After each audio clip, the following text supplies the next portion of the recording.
The decision to break off relations will lead to a review of all bilateral relations between the countries and the choices that will be made in relation to what needs to be done in the face of this new situation. Political scientist and an assistant professor at Marmara University focused on Middle Eastern and North African politics. Tahir, welcome to the program. Are you surprised about what's happened? Well, on the one hand, it is not all new that we all know since years, since decades, there are severe ties between Algeria and Morocco. And we know that the relations have been deteriorating in the last couple of months. Personally, I find this decision a bit too bold, and it's to some extent surprising.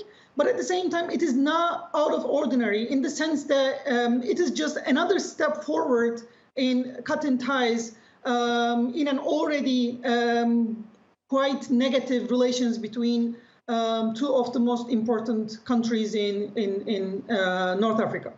I mean, these allegations that one country supports a separatist movement in the other, they've been around for a long, long time.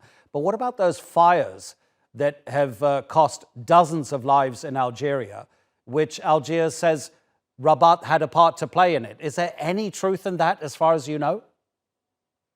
Well, first of all, we know that these fires were not only in Algeria. There were fires in all over Mediterranean, from Spain to Greece to Turkey to Algeria. Obviously not in all countries, but in most countries in Mediterranean, we have seen fires. And in most of these countries, there were also allegations and discussions about potential like people or groups setting these fires. And Algeria is not alone in this, claiming that certain groups were behind these fires, and Algerian authorities particularly blamed two groups in starting these fires. One is MAC, the Movement for the Self-Determination of Kabylie region in Algeria, and the other is Rashad, an Europe-based Islamist movement which had which is based on the former affiliates of the Islamic Salvation Front that operated in Algeria in early 90s.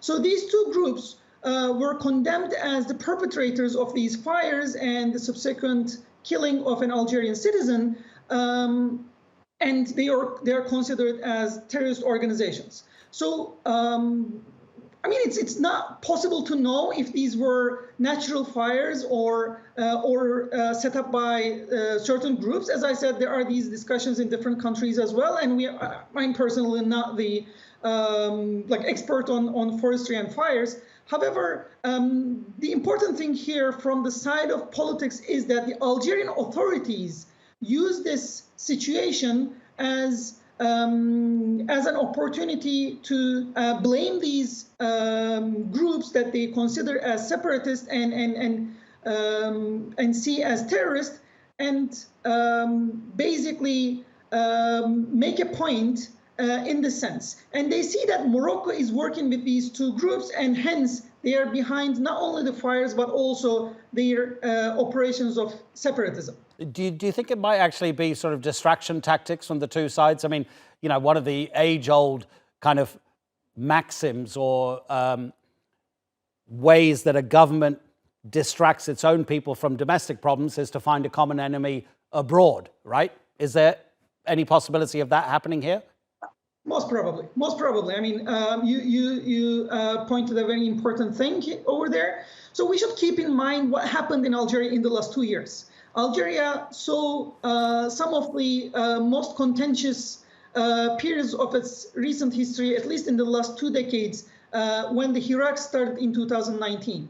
And at first, we all thought that the regime was on the brink of a collapse. But then over months, regime used different tactics, both repression and co-optation, to remain in power. And when the COVID hit in March 2020, the Iraq protest had to end.